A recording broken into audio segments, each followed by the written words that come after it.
राधे राधे। आपका स्वागत है मेरे YouTube चैनल राधा कृष्ण 111 माधव में। आज मैं एक ऐसी कहानी लेकर आई हूँ जो सत्य घटना पर आधारित है। दोस्तों, कभी ना कभी आपने नाम सुना होगा धन्ना सेठ। आज मैं आपको उसी धन्ना सेठ की कहानी सुनाने वाली हूँ। वैसे तो इस धरती पर भगवान के बड़े बड़े भक्त आते रहे हैं। उन्हीं में से थे एक धन्ना सेठ। उनकी भक्ति ऐसी थी कि भगवान उनकी गाय भी चराते थे। जो भक्त इस कहानी को सुन रहे हैं, माता रानी उनके सारे दुख दूर करे और लक्ष्मी और वैभव से उनका घर भर जाए। धन्ना जाट या धन्ना किसान एक उच्च कोटि के कृष्ण भक्त और कवि हुए। इन्हें धन्ना सेठ और धन्ना भगत के नाम से भी जाना जाता है। इनकी भक्ति का प्रताप ऐसा था कि भगवान श्री कृष्ण स्वयं इनकी गाय चराने आते थे और इनके साथ भोजन पाते थे। इनके गांव के सिख समुदाय ने इनका धन्ना सेठ का एक भव्य मंदिर का निर्माण करवाया था। धन्ना सेठ द्वारा गाए गए कई पदों को गुरु ग्रंथ साहिब में भी सम्मिलित किया गया है। धन्ना सेठ का जन्म राजस्थान के एक जाट परिवार में हुआ था। इनका जन्म 20 अप्रैल 1415 में हुआ था धुमातला गाँव में। धुमातला गांव में सिख समुदाय के लोगों ने इनका एक गुरुद्वारे का निर्माण भी करवाया था, जिसमें खास तौर पर इनके पिता की खेती करते थे और माता गौ पालन करती थी। कहानी की शुरुआत उस वक्त से होती है जब सेठ के कुलगुरु, जिनका नाम त्रिलोचन था, तीर्थ यात्रा करके लौटे। कुछ दिनों के लिए धन्ना जी के घर पर ठहरे। उनके कुलगुरु त्रिलोचन शालिग्राम की सेवा किया करते थे। वे शालिग्राम की सेवा बड़े भाव से करते थे, फूल अर्पित करते, उनको भोग लगाते। उनको भोग लगाने के बाद ही भोजन ग्रहण किया करते थे। बालक धन्ना पंडित जी को ये सब करते हुए देखता। उसे भगवान की सेवा बहुत पसंद आई। जब पंडित जी धन्ना सेठ के घर से यहाँ जाने लगे तो शालिग्राम को लेने की जिद करने लगा। कहने लगा कि मुझे ठाकुर जी चाहिए। पंडित जी ऐसे कैसे ठाकुर जी को दे सकते थे। धन्ना जी को उनके माता पिता ने बहुत समझाया, लेकिन वह नहीं माने। उन्होंने सोचा कि ये तो छोटा सा बच्चा है, इसको आम पत्थर और शालिग्राम पत्थर में क्या अंतर पता होगा। अगले दिन जब वो नहाने गए नदी पर तो वहाँ से काला पत्थर ले आए। बोले कि मैं तो ठाकुर जी लाया हूँ, बड़े वाले दूसरे छोटे वाले, आपको कौन सा चाहिए। उन्होंने बड़े वाला ठाकुर जी मांग लिया। पत्थर जो पंडित जी नहाते वक्त लेकर आए थे, से ही ठाकुर जी शालिग्राम बताकर धन्ना जी को दे दिया। ठाकुर जी को पाकर धन्ना जी बहुत खुश हुए और अपने साथ ही गाय चराने के लिए खेतों में शालिग्राम जी को, ठाकुर जी को अपने साथ ले जाने लगे। धन्ना की माँ अक्सर उन्हें बाजरे की रोटी और गुड़ दिया करती थी। ऐसे में धन्ना जी ने यह निश्चय किया कि जैसे पंडित जी ठाकुर जी को भोग लगाकर खाना खाते थे, वो भी ऐसे ही ठाकुर जी को भोग लगाकर खाना खाएंगे। ने जोर से आवाज़ लगाकर ठाकुर जी को भोग लगाया, लेकिन ठाकुर जी ने उनका भोग नहीं लिया। धन्ना जी ने यह निर्णय लिया, जब तक ठाकुर जी प्रकट होकर नहीं करेंगे तब तक वह भी खाना नहीं खाएंगे। जब ठाकुर जी ने भोग नहीं खाया तो वह रोटी धन्ना जी ने गाय को खिला दी। 3 दिनों तक ऐसा ही चलता रहा। तो ठाकुर जी भोग करते और ना धन्ना जी भोजन ग्रहण करते।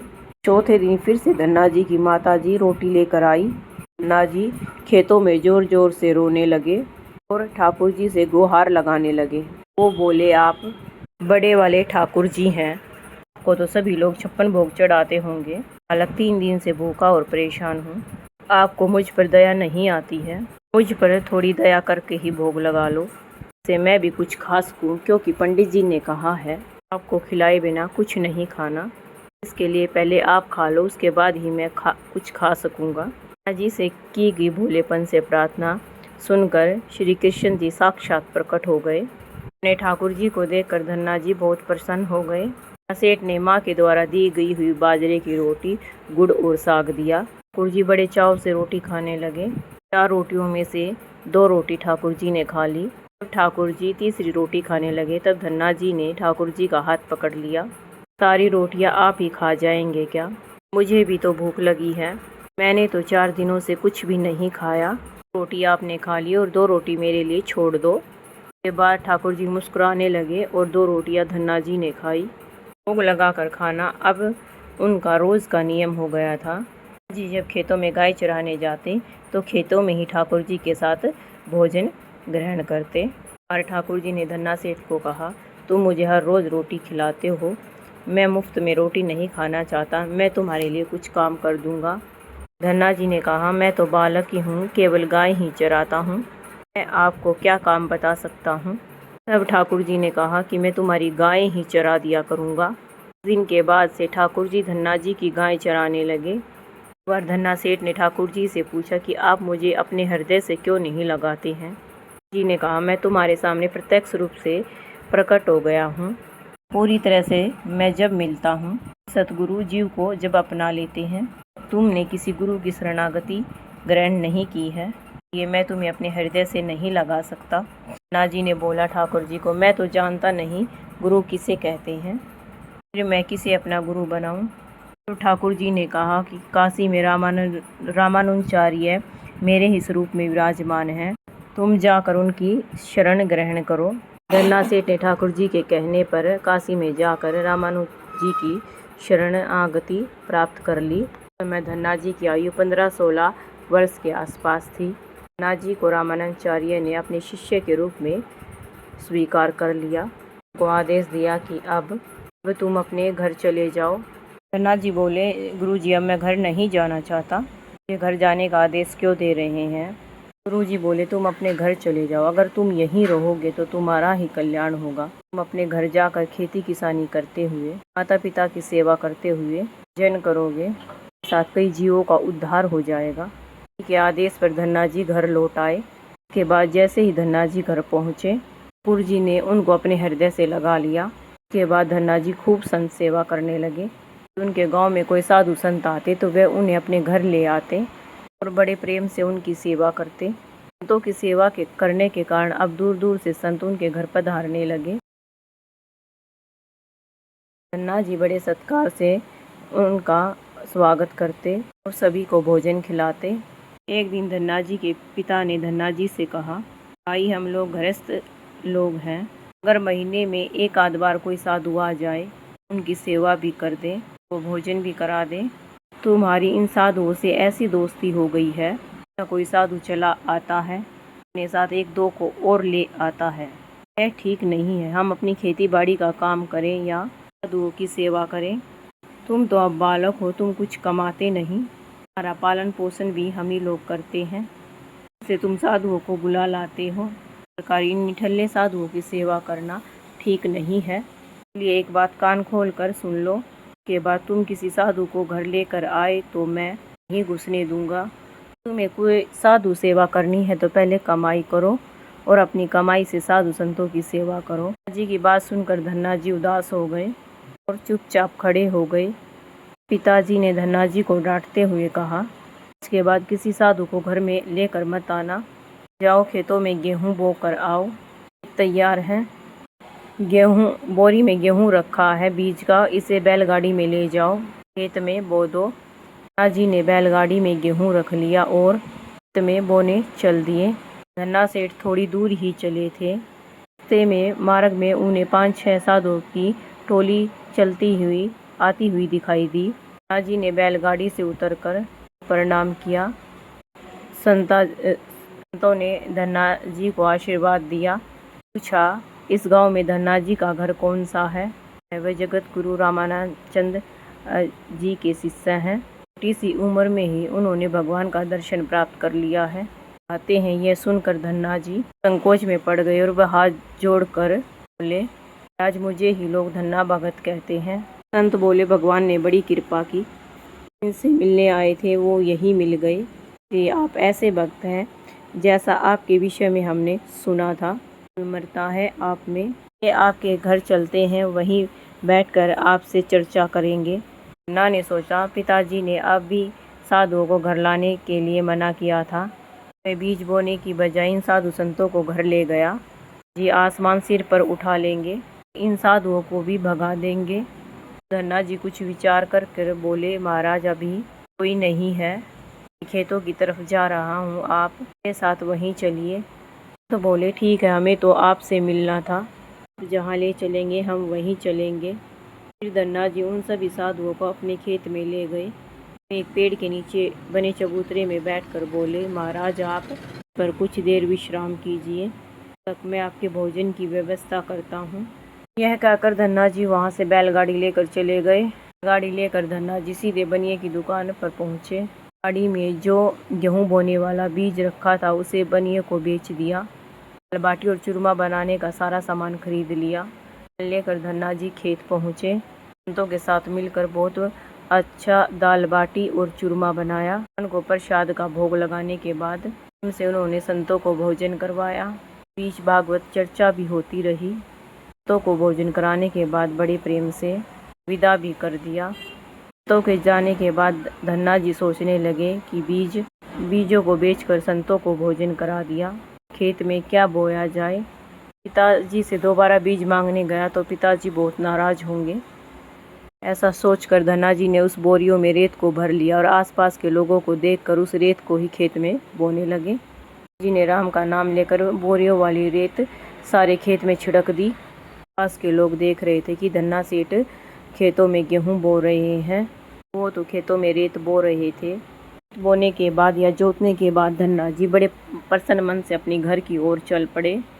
सोचने लगे कि खेत में तो कुछ उगना नहीं है, भाल भी नहीं करनी पड़ेगी। धन्ना जी घर पहुंचे तो उनके पिताजी ने पूछा कि खेत में गेहूं बोआए, तो धन्ना जी बोले हाँ मैं खेत में गेहूं बोआया। दिनों के बाद धन्ना जी के पिताजी और गांव के कुछ लोग उनके पास आए और बोले, तुमने कैसा खेत बोया है? ऐसी फसल तो हमने अपने जीवन में आज तक नहीं देखी।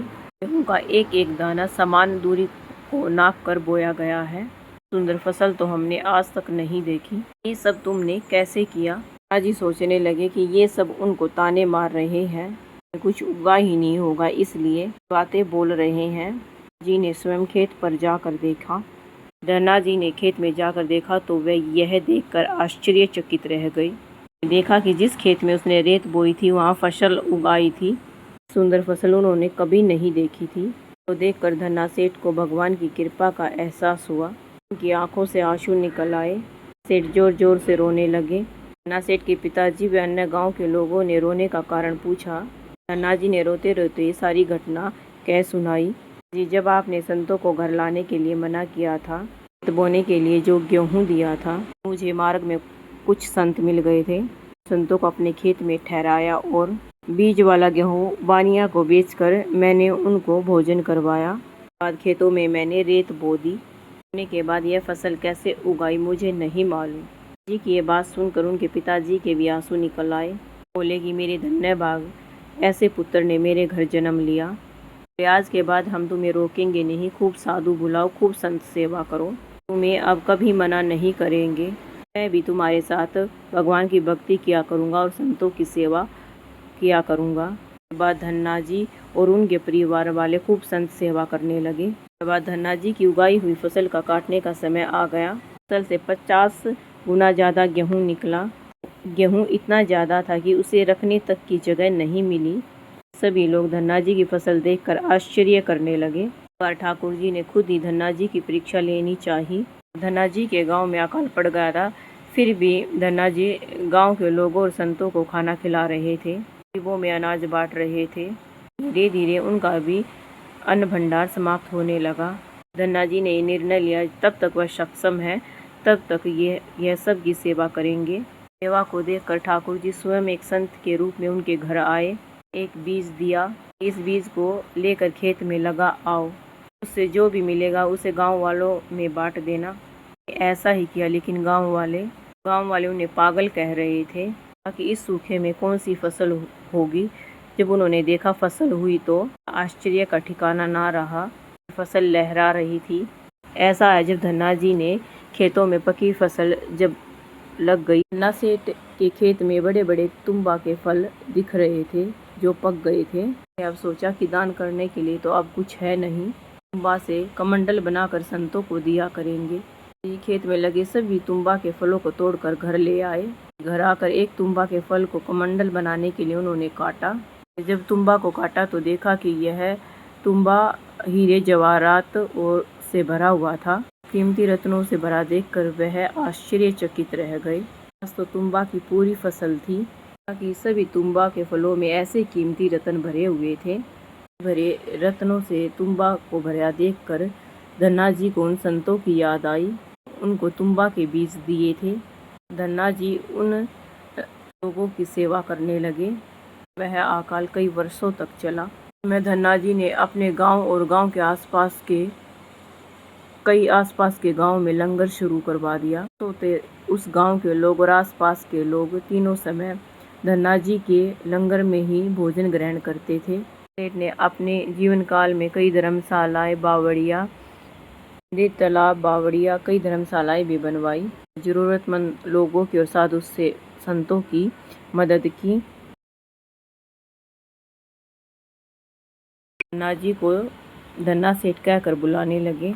धनी आज तक कोई नहीं हुआ और मन दोनों के ही धनी थे। धनी के नाम से जो धनी लोग होते हैं उन्हें धन्ना सेठ की उपमा दी जाती है। दोस्तों, आशा करते हैं कि यह कहानी आपको पसंद आई होगी। पूरी कहानी सुनने के लिए धन्यवाद। कमेंट में जय श्री कृष्णा जरूर लिखें। राधे राधे।